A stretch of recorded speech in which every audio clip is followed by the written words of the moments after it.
Hello, this is Rabbi Bolton speaking to you from Crown Heights in Brooklyn, where I'm still the last few days by the Rebbe's headquarters here. Wonderful Tishrei we had. And of course, it was marred very significantly and deeply, but not totally, by the murder of over 1,000 Jews, innocent Jews, by the Hamas, the terrorists. Of course, there's people that say the Jews are never innocent, and that the that the Hamas, of course, is never guilty. It's an old thing from the beginning of time, and unfortunately, that has been a lot of the Jewish people. This is not the first time this has happened to Jewish people. Hopefully, it'll be the last. And I'm just reminded of two stories. One that someone wrote to the Lubavitcher Rebbe, or the Lubavitcher Rebbe.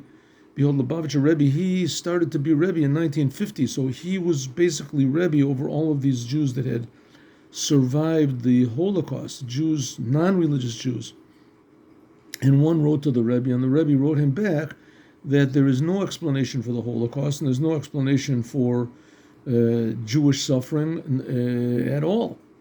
But in fact, we can see that as bad as the Holocaust was, it's very probable that the destruction of the first temple and the second temple was even worse. A greater percentage of Jews were killed, and all the Jews were affected with the Holocaust. Only the Jews that lived in Europe were directly affected, and those in America not, but which is not the case, the first and the second temple.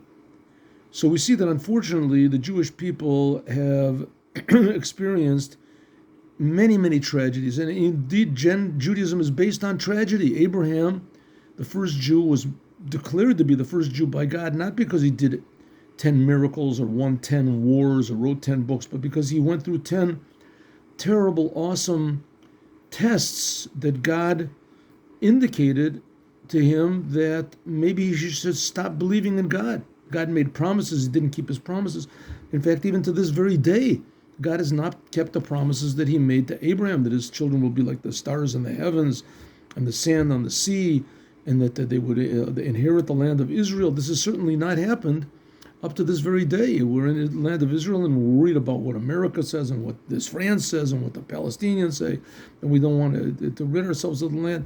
So obviously the government system that's in Israel is very lacking identity. It's lacking Jewish identity. It's not so clear to them what exactly a Jew is and what the boundaries of Judaism are and what the boundaries of the land of Israel are and what the boundaries of human nature are supposed to be and who's bad and who's good. What are we supposed to do?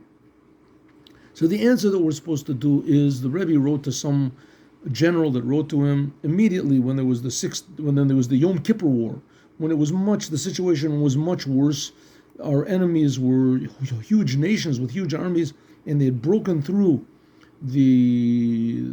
all of our defenses in the north and the south, which was directly because of Goldie Meir and her idea of appeasing the world. And eventually she had to quit because of this.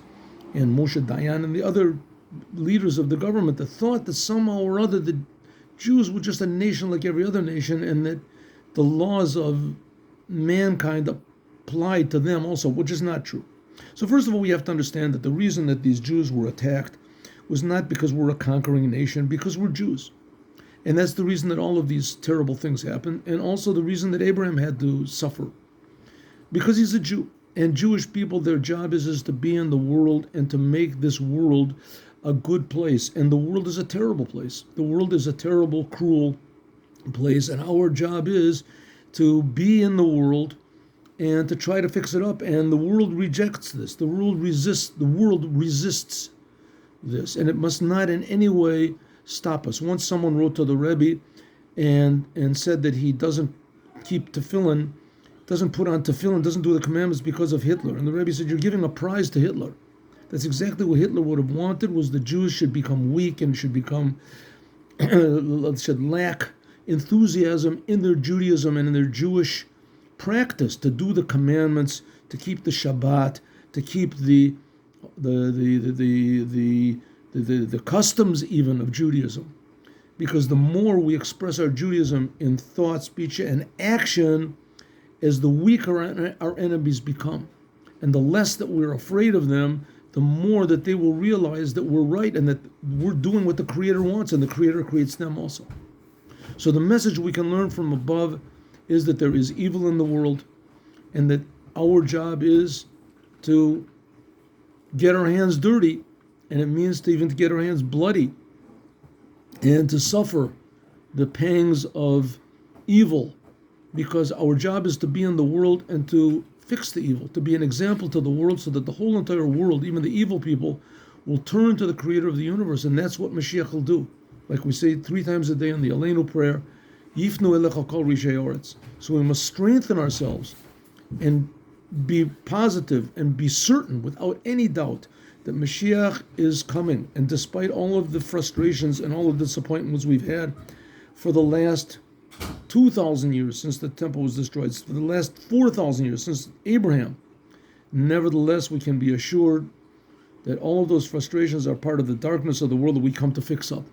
And we will fix it up, and we must just have positive hearts and be wholehearted in our action, speech, and thought to bring Mashiach now.